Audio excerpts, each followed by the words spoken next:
కనిపిస్తుంది. ఇకపోతే అపోస్తుల కార్యం 2వ అధ్యాయానికి మనం వెళ్ళిపోతున్నాం. పెంతెకోస్తను పండగ దినం వచ్చినప్పుడు అందరూ ఒక చోట, వాడికి ఏదో చూడమ్మా, అందరూ ఒక చోట కూడి ఉండిరి. అందరూ అంటే ఎంతమంది? ఆ 12 మంది ప్లస్ 120 మంది అందరూ ఒక చోటే కూడి ఉన్నారంట కదా. అప్పుడు వేగముగా వీచు బలమైన గాలి వంటి ఒక ధ్వని వారు కూర్చున్న ఇల్లంతయు నిండెను. అంటే వాళ్ళు ఏ ఇంట్లో ఉన్నారో ఆ ఇంట్లోకే దేవుని ఆత్మ బయలుదేరి వచ్చారు.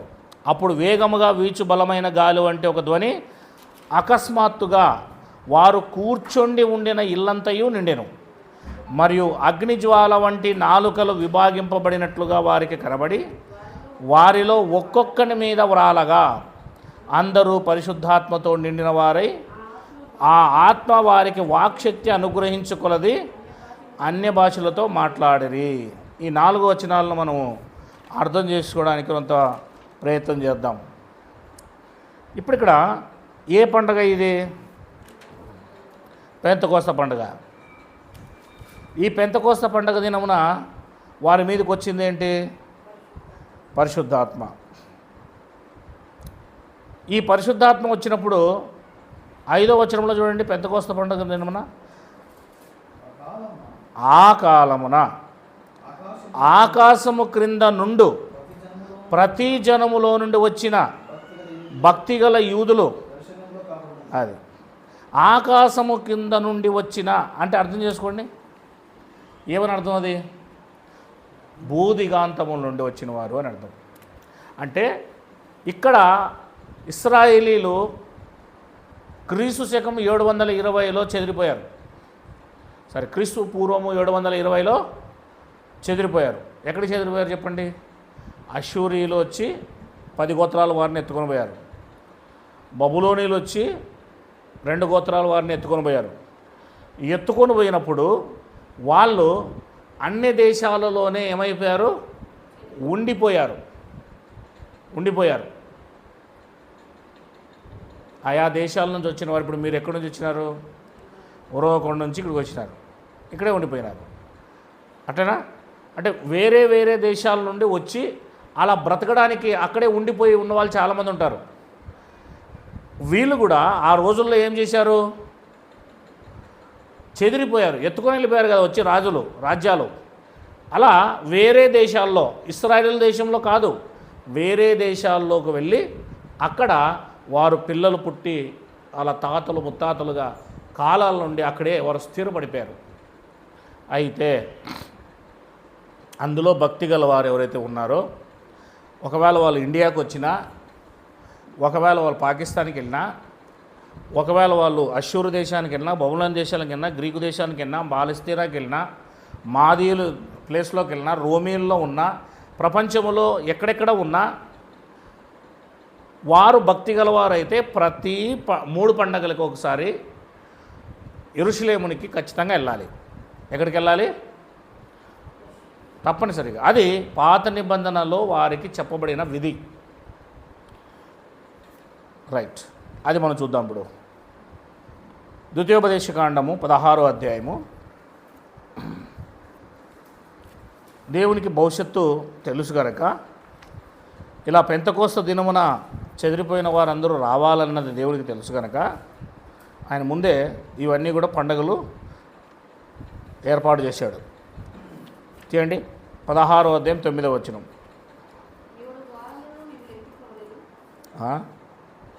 7 వారములు నీవు లెక్కింపవలెను.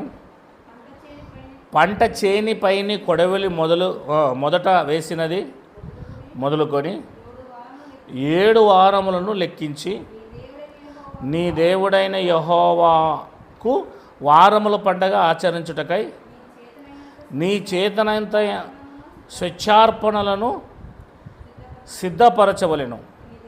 నీ దేవుడైన యెహోవా నిన్ను ఆశీర్వదించిన కొలది దాన్ని ఇవ్వలేను.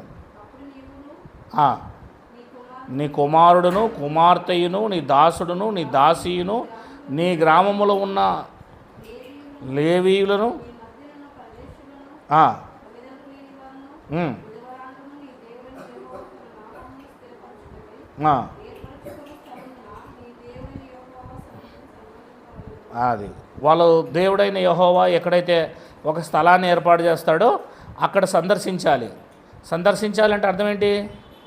అక్కడికి తప్పనిసరిగా రావాలి, వాళ్ళు రావాల్సిందే అని చెప్తానండి. ఇక్కడ వాళ్ళు సంపాదనలో ఉన్నవన్నీ తీసుకొని రావాల్సిందే అని చెబుతూ ఉన్నాడు. ఇంకా మనం కొంచెం ముందుకు పోతే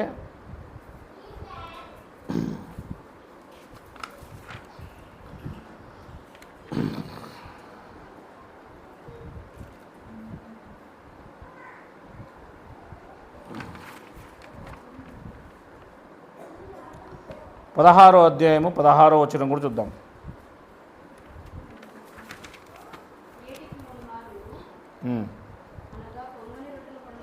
ఏటికి అంటే సంవత్సరానికి అయినా కదా అర్థము, ఏటేటా అంటాం కదా. సంవత్సరానికి 3 మారులు అనగా పొంగని రొట్టెల పండగలోను, వారముల పండగలోను, పర్ణశాలల పండగలోను నీ దేవుడైన యెహోవా ఏర్పరచుకొను స్థలమున మీ మగవారందరూ. అది అంటే ఖచ్చితంగా వారు ఎక్కడున్నా సరే యెరూషలేమునికి మాత్రము పండగలకు రావాలి. ఏ ఏ పండగలకు? పస్కా పండగ, పెంతెకోస్తు పండగ, గుడారాల పండగ లేదా పర్ణశాలల పండగ. మరి పస్కా పండగ అనేది మొట్టమొదటి పండగ, చివరి పండగ వచ్చేసి పర్ణశాలల పండగ. మొత్తం 7 పండగలు. 7 పండగల్లో 3 పండగలు అక్కడ ఉండాలా. 3 పండగల హైలైట్. ఎప్పుడు వస్తారు వీళ్ళు? భక్తి గల యూదులందరూ కూడా, ఇశ్రాయేలీలందరూ కూడా పస్కా పండగ రోజు వస్తారు. ఎవడొస్తారండి? అంటే యేసు ప్రభువును సిలువేసే సమయానికే మొత్తం అందరూ వచ్చారు అనేది మీరు అర్థం చేసుకోవాలి. నేను చెప్పేది అర్థమవుతుందా మీ అందరికీ? యేసు ప్రభువును సిలువేసే సమయము పస్కా పండగనా కాదా? అంటే ఎంత దూరంలోనన్నా ఉండి, 1000 కిలోమీటర్ల దూరంలోనన్నా ఉండి, వాళ్ళు తప్పనిసరిగా యెరూషలేముకి ఆ పండగకు వస్తారా రారా? వస్తారు. పస్కా పండగకు వచ్చిన వాళ్ళు ఎంతవరకు ఉంటారో తెలుసా యెరూషలేములో వాళ్ళు? పెంతెకోస్తు పండగ వరకు 50 రోజులు. ఎన్ని రోజులమ్మా? 50 రోజులు ఉంటారు. మీరు ఆలోచన చేయండి.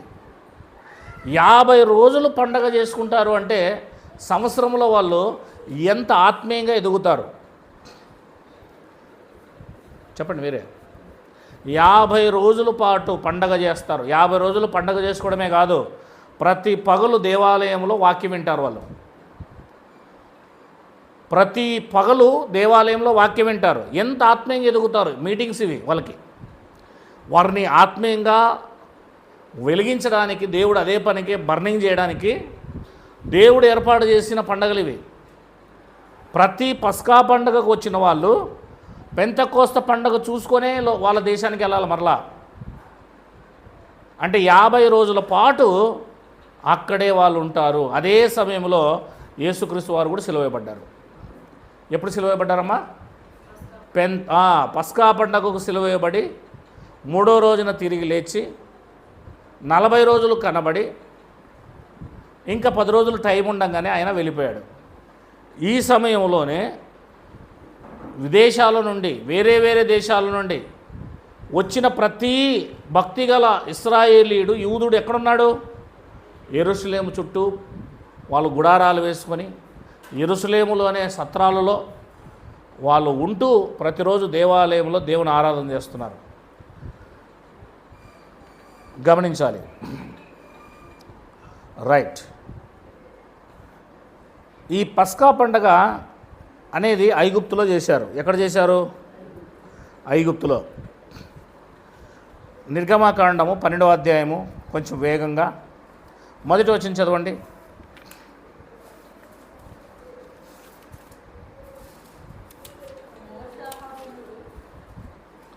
మోషే అహరోనులు ఐగుప్తు దేశంలో ఉండగా నెలలలో ఈ నెల మీకు మొదటిది. ఇది మీ సంవత్సరమునకు మొదటి నెల. 6వ వచనం. నిర్దోషమైన ఏడాది మగపిల్లను తీసుకునవలెడు.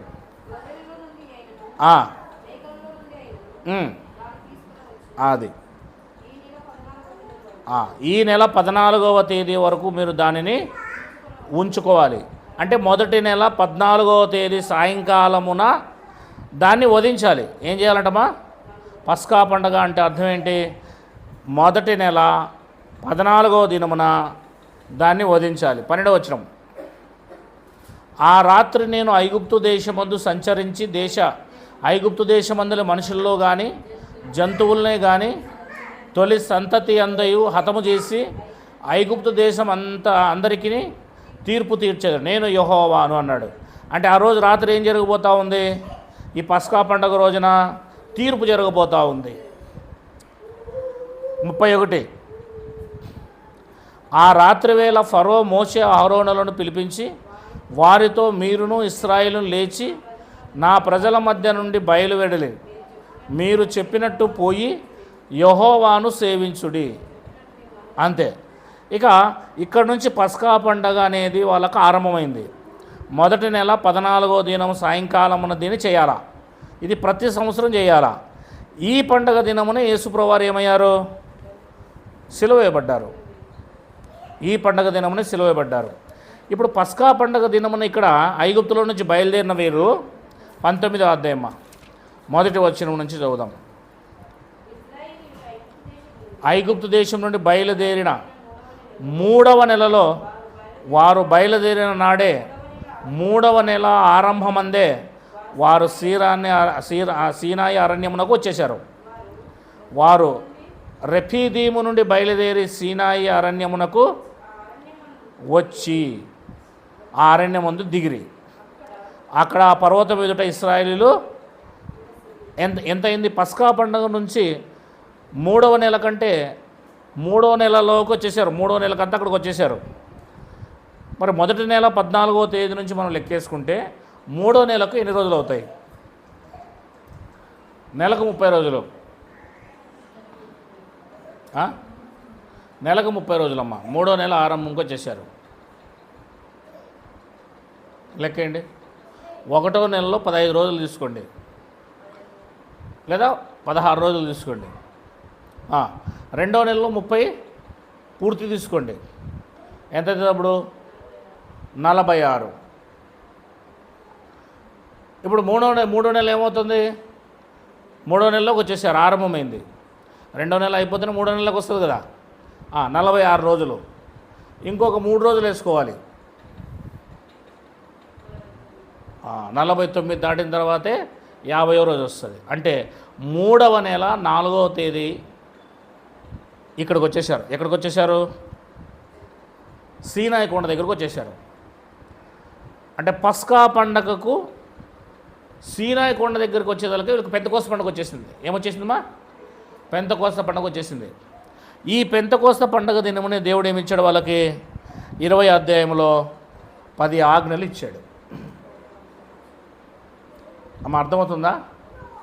పస్కా పండుగ రోజున వారు విడుదల పొందుకొని అరణ్యములోకి వచ్చి సీనాయి కొండ అంటే దేవుని కొండ, ఆ కొండ దగ్గరకు వచ్చేపాటికే 3 నెలలు పట్టింది. అంటే పెంతెకోస్తు పండుగ వచ్చేసింది. పెంతెకోస్తు పండుగ దినమున వారికి పాత నిబంధన ఇవ్వబడింది. ఇప్పుడు క్రొత్త నిబంధనలో యేసుక్రీస్తు వారు సిలువ వేయబడ్డారు. క్రొత్త నిబంధన ఎప్పుడు ఇవ్వబడింది? సేమ్ 3 నెలల తర్వాత, 50 రోజుల తర్వాత. ఇక్కడ 50 రోజుల తర్వాత ఏమి ఇవ్వబడింది? ఐగుప్తులో నుంచి బయలుదేరి వచ్చిన తర్వాత 50 రోజుల తర్వాత పాత నిబంధన ఇవ్వబడింది, ఆజ్ఞలు ఇవ్వబడ్డాయి. అక్కడ 3,000 మంది చచ్చిపోయారు.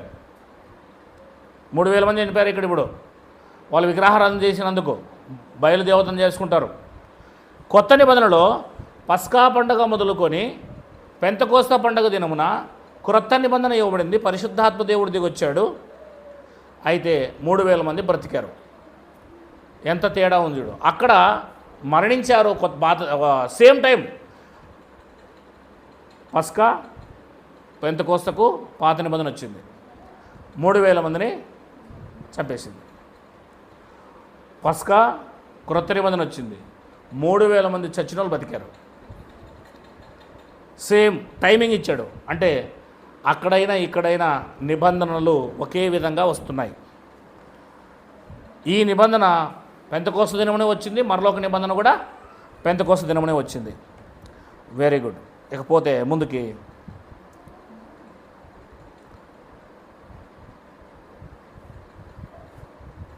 అపోస్తుల కార్యములోకి వచ్చేస్తాం.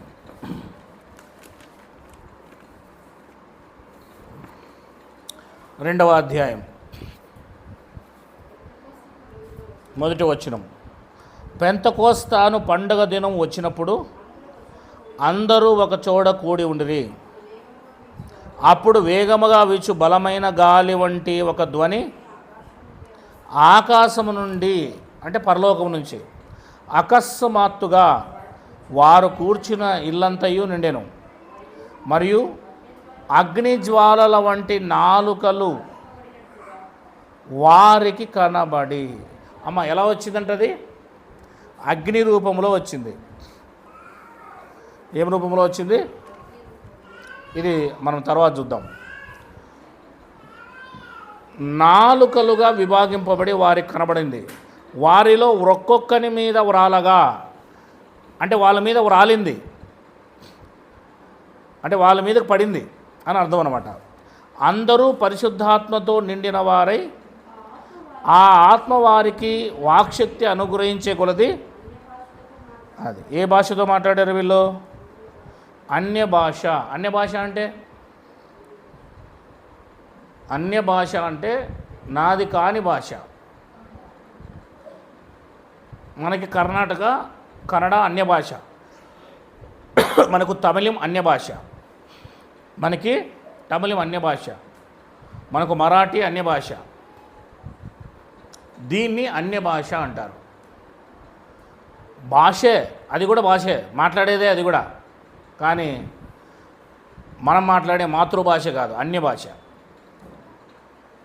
రైట్. ఇక్కడ అన్య భాషలు ఎందుకు మాట్లాడారు వాళ్ళు చెప్పండి? అన్య భాషలు అంటే వీళ్ళు తెలుగు వాళ్ళు అనుకో, కన్నడ మాట్లాడారు, హిందీ మాట్లాడారు, ఇంగ్లీష్ మాట్లాడారు, చైనీస్ మాట్లాడారు, తమిళం మాట్లాడారు, మరాఠీ మాట్లాడారు, ఇన్ని భాషలు మాట్లాడారు వీళ్ళు. ఎవరు? ఈ శిష్యులు, 12 మంది శిష్యులు. ఇన్ని భాషలు ఎందుకు మాట్లాడాల్సి వచ్చింది? వాళ్ళు అన్ని భాషలు ఎందుకు మాట్లాడాల్సి వచ్చింది? రైట్. దీనికి ఏమైనా ఆధారం ఉందా అని ఆలోచిస్తే, భాషలను తారుమారు చేసింది ఎవరు? దేవుడే. ఆదికాండము 11వ అధ్యాయము 6, 7 వచనాల్లో వారందరూ ఒకే భాష కలిగిన వారు. ఒకప్పుడు ఏం భాష? ఒకే ఒక భాష. భూమి మీద ఉన్న మానవులందరూ కూడా ఒకే భాష మాట్లాడేవారు. ఒక్క భాషను దేవుడు ఏం చేశాడు? అనేక భాషలుగా మార్చాడు. అది మనకు 1 నుంచి 7 వచనాల్లో ఉంటుంది. అనేక భాషలుగా మార్చిన దేవుడే పరిశుద్ధాత్మ దేవుడే, లేకపోతే దేవుడే? చెప్పండి. ఇప్పుడు వీళ్ళతో అనేక భాషలు మాట్లాడిస్తున్నారు. అది భాషలంటే. Very good. దాన్ని గుర్తుపెట్టుకుని ఉండండి. ఒక భాషను అనేక భాషలుగా మార్చిన దేవుడు అనేక భాషలను వారి వారి భాషల్లో మాట్లాడించిన దేవుడు. ఇక్కడ మీరు అర్థం చేసుకోవాలి. రైట్. మనము ఇది కాస్త చూద్దాం. ఇక్కడ గాలి వీచినట్లు కనిపిస్తుంది. గాలి, ఎందుకు గాలి అనే పదాన్ని వాడాడు అనంటే 2వ వచనంలో కదమ్మా. అప్పుడు వేగముగా వీచు బలమైన గాలి వంటి ఒక ధ్వని. పరిశుద్ధాత్మను బైబిల్లో గాలితో పోల్చడం జరిగింది. యోహాను సువార్త 3వ అధ్యాయము 8వ వచనం చదివితే గాలితో పోల్చడం జరిగింది. గాలి తనకిష్టమైన చోటుకు విసురును, నీవు దాని శబ్ద విందువే కానీ అది ఎక్కడి నుండి వచ్చునో ఎక్కడికి పోవునో అది. ఆత్మచేత జన్మించిన వాడు కూడా అలాగే ఉండునని చెప్తాడు తర్వాత. అంటే పరిశుద్ధాత్మను ఏముడితో పోల్చాడు? గాలి చేత పోల్చడం జరిగింది. అలాగే యెహెజ్కేలు గ్రంథము 37వ అధ్యాయము 9వ వచనం.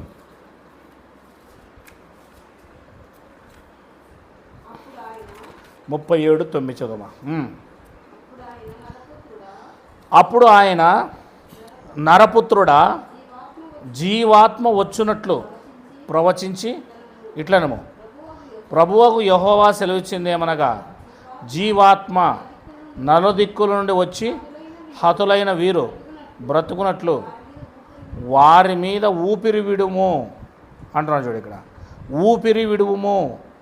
డైరెక్ట్గా మనం కిందికి వస్తే 14వ వచనం, నేను యెహోవానై ఉన్నానని మీరు తెలుసుకొందురు, మీరు బ్రతుకున్నట్లు నా ఆత్మను మీలో ఉంచి. అది ఊపిరి అనే పదం ఇక్కడ వాడడం జరిగింది. గాలి అనే దాన్ని చెప్పడానికి ప్రయత్నం చేశాడు. 9వ వచనం చివరిలో ఊపిరి విడువుము అన్నమాట రాయబడింది అక్కడ. ఊపిరి అంటే గాలి, అంటే దాన్ని పరిశుద్ధాత్మను బైబిల్ ఆ రకంగా పోలుస్తూ వచ్చింది. అందుకే గాలి అనేది మనకు కనబడుతూ ఉంది. ఇకపోతే అదే వచనములో అప్పుడు వేగముగా వీచు బలమైన గాలి వంటి ఒక గాలి అకస్మాత్తుగా వారు కూర్చున్న ఇల్లంతయి నుండెను, మరియు అగ్నిజ్వాల వంటి నాలుకలు విభాగింపబడినట్లు కనబడి అని రాయబడింది. ఇప్పుడు వారికి ఏం కనబడింది? అగ్ని కనబడింది, అగ్నిజ్వాల. మరి బైబిల్లో అగ్నిజ్వాల ఎక్కడైనా కనబడిందా? వెరీ గుడ్, అగ్నిజ్వాల కనబడింది. పరిశుద్ధాత్మ వచ్చినప్పుడు ఏం కనబడిందమ్మా? గాలి, అగ్నిజ్వాల. శబ్దం కూడా వినబడతా ఉంది. అగ్నిజ్వాల అంటే అగ్ని. మనం అగ్ని వేసినప్పుడు ఎట్లా కనబడుతుంది పైకి, అట్లా మనం మంట వేసినప్పుడు ఎట్లయితే కనబడుతుందో అగ్నిజ్వాల. అలా అగ్నిజ్వాల కనబడిందంట ఆ యొక్క 120 మందికి మేడగదిలో ఉన్నవారికి.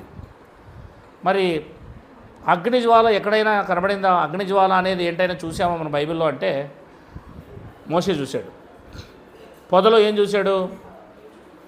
3వ అధ్యాయము నిర్గమకాండము 2వ వచనం చదవండమ్మా. ఆయన పొదలో ఏం చూశాడో గమనించండి అక్కడ. అంటే అక్కడ దేవుడు, పరిశుద్ధాత్మ దేవుడు వచ్చాడు అనేది మనకు అర్థమవుతుంది. 3:2 నిర్గమకాండం. ఒక పొద నడిమిని, అదిగో అగ్ని జ్వాలలో యెహోవా దూత. అంటే ఇప్పుడు అగ్ని జ్వాల వచ్చిందా? ఆ అగ్ని జ్వాలలో నుండి దేవుడు మాట్లాడుతున్నాడా? ఇక్కడ కూడా సేమ్ అగ్ని జ్వాలే వచ్చింది. అక్కడ అగ్నిజ్వాల, ఇక్కడ అగ్నిజ్వాల. మాట్లాడింది ఎవరు అంటే దేవదూత అంటున్నాడు. 7వ అధ్యాయం అపోస్తుల కార్యములు 30వ వచనం.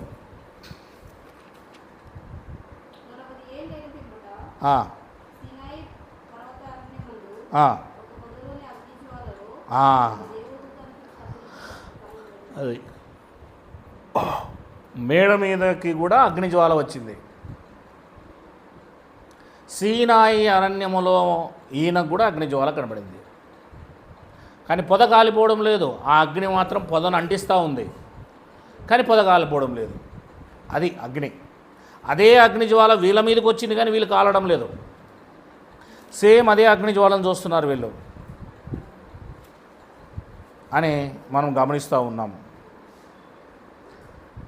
అగ్నిజ్వాల. ఇంకా 19వ అధ్యాయం నిర్గమకాండము 19వ అధ్యాయము 18వ వచనం కూడా చదవమా.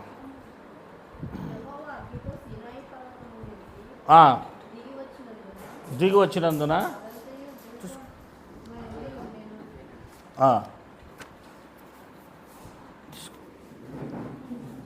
తీసుకో లొంగియా.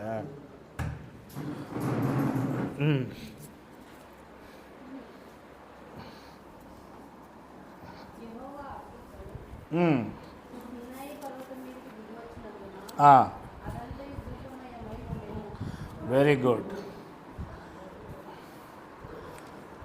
అగ్నిజ్వాల వచ్చిందా ఇక్కడ కూడా? ఎస్, అగ్నిజ్వాల కనిపిస్తుంది. అంటే దేవుడు వచ్చినప్పుడు అగ్ని జ్వాలల్లో వచ్చాడు. 24:17 24:17 నిర్గమకాండం. యెహోవా మహిమ ఆ కొండ శిఖరము మీద దహిస్తుందట. అది ఇప్పుడు 2వ అధ్యాయము నిర్గమకాండానికి వస్తే మనము అగ్ని మరలా వీళ్ళకి కనబడింది. ఇది మనం అర్థం చేసుకోవాలి. అంటే దేవుడు ఉన్నాడు, దేవుడు దానికి సూచన దేవుడే. అంటే ఇప్పుడు పరిశుద్ధాత్మ దిగి వచ్చినప్పుడు అగ్ని జ్వాలలు పాత నిబంధనలో కూడా ఈ కనబడ్డాయి. ఇది కొత్త నిబంధనలో మాత్రమే కాదు. 3వ వచనం, మరియు అగ్ని జ్వాల వంటి నాలుకలు విభాగింపబడినట్లుగా వారికి కనబడి వారిలో ఒక్కొక్కని మీద వ్రాలగా అందరూ పరిశుద్ధాత్మతో నిండిన వారై అని రాయబడింది. ఇప్పుడు ఆ అగ్ని జ్వాలలు ఎలా కనబడ్డాయి అంటే నాలుకల వలె కనబడ్డాయి. ఎలా కనబడ్డాయి? మీరు అగ్ని లేచినప్పుడు అగ్ని ఇట్లా సైడ్కి నాలుకల మాదిరి అవుతుంటుంది, చూసారా? ఇట్లా నాలుకల మాదిరి అవుతుంటుంది. పెద్దగా అగ్ని పెట్టండి, నాలుకల వలె చీలుతుంది ఇట్లా అగ్ని. ఆ నాలుకలే మనల్ని దగ్గరికి పోతే కన్నా మనల్ని కాల్చేస్తాయి. మీరు ఎప్పుడైనా అగ్ని వేసినప్పుడు అలా పైకి లేస్తా చూడండి, ఇట్లా నాలుక మాదిరి కనబడుతుంది అన్నమాట దాని ఆకారం. ఈ అగ్ని జ్వాలలు వారికి కనబడమే కాదు, నాలుకల వలె విభాగింపబడింది. డివైడ్, విభాగింపబడడం అంటే డివైడ్ అవ్వడం. ఆ అగ్నియే ఇంకొక నాలుగు టైపు, ఇంకొక నాలుగు టైపు, ఇంకొక నాలుగు టైపు అయ్యి 120 మందికి లేదా 12 మందికి ఆ అగ్ని నాలుకలు వచ్చి వాళ్ళ నాలుకను తాకింది. ఆ అగ్ని వచ్చి వాళ్ళ నాలుకను తాకింది, వాళ్ళను మొత్తం ముంచేసింది. ఆ అగ్ని నాలుక వారిని మొత్తం మింగేసింది. ఇది మీరు ఇక్కడ చూస్తున్నారు. మరియు అగ్ని జ్వాల వంటి నాలుకలు, ఒకటి కాదు నాలుక, నాలుకలు, చాలా నాలుకలు విభాగింపబడి అంటే డివైడ్ అయిపోయాయి. 12 రకాలుగా 12 నాలుకలు అయిపోయాయి. ఆ అగ్ని 12 నాలుకలు కలిగింది. ఒక్కొక్కరికి ఒక్కొక్క నాలుక వెళ్ళిపోయింది. ఒక్కొక్కరి విని మీద వ్రాలగా అంటే ఒక్కొక్క నాలుక ఒక్కొక్కరి మీదకి వెళ్ళి పడిపోయింది. ఎప్పుడైతే ఆ నాలుక అంటే పరిశుద్ధాత్మ యొక్క నాలుక వీళ్ళకి వచ్చింది, ఇప్పుడు మీరు చెప్పింది అర్థమవుతుందా? అగ్ని రూపంలో ఉన్న ఆ నాలుక అంటే వీరికి నాలుక లేదు నోట్లో. పాపం వీళ్ళకి వాక్యం తెలిస్తే కదా, నాలుక లేని వాడు రావాడు అంటారు. నాలుక లేని వాడికి నాలుగున్నోడు తయారవుతే ఎట్లుంటుంది? మోషేకి నాలుక లేదు, నాకు మాట్లాడేకి రాదు. మరి మాట్లాడగలివాడు ఎవరు? ఆహారోను. ఇప్పుడు ఇక్కడ మాట్లాడలేని వాళ్ళు వీళ్ళకి విద్యావిహీనులు, విద్య రాదు వీళ్ళకి ఎవరు సపోర్ట్ అవుతున్నారు? పరిశుద్ధాత్మ దేవుడు. నేను మీకు నాలుకలు అవుతానరా, మీ నోట్లో నాలుకను అవుతాను అన్నాడు. కనుక ఇప్పుడు నాలుక వలె విభాగింపబడి వాళ్ళ మీద వ్రాలినప్పుడు ఇప్పుడు వీళ్ళు మాట్లాడతలేరు. ఎవరు మాట్లాడుతున్నారు? అదే మీరు మత్తయి సువార్త 10వ అధ్యాయం 20వ వచనంలో చూశారు. 10వ అధ్యాయం 20వ వచనంలో, మీ తండ్రి ఆత్మ మీలో ఉండి మాట్లాడుతున్నాడే గాని మాట్లాడువారు మీరు కారు. అంటే వీరు మాట్లాడుతున్నది వీళ్ళు మాట్లాడుతున్నారా లేదా పరిశుద్ధాత్మ మాట్లాడుతున్నాడా? అది అంటే ఇప్పుడు నాలుక ఎవరిది? పరిశుద్ధాత్మది. వీళ్ళ నాలుకను వాడుకొని ఆయన నాలుకను దాని మీద పెట్టేశాడు. అంటే వీళ్ళు అండర్లోకి వచ్చేసారు, పరిశుద్ధాత్మ యొక్క అండర్లోకి వచ్చేసారు వీళ్ళు. పరిశుద్ధాత్మ వాళ్ళని ఆవరించాడు. పరిశుద్ధాత్మయే మాట్లాడుతున్నాడు కానీ వీళ్ళు కాదు ఇప్పుడు మాట్లాడేది. రైట్. పరిశుద్ధాత్మయే వాళ్ళల్లో ఉండి మాట్లాడుతున్నాడు. వారు ఏం మాట్లాడారు? 4వ వచనం, 2వ అధ్యాయం 4వ వచనంలో అన్య భాషలు మాట్లాడారు.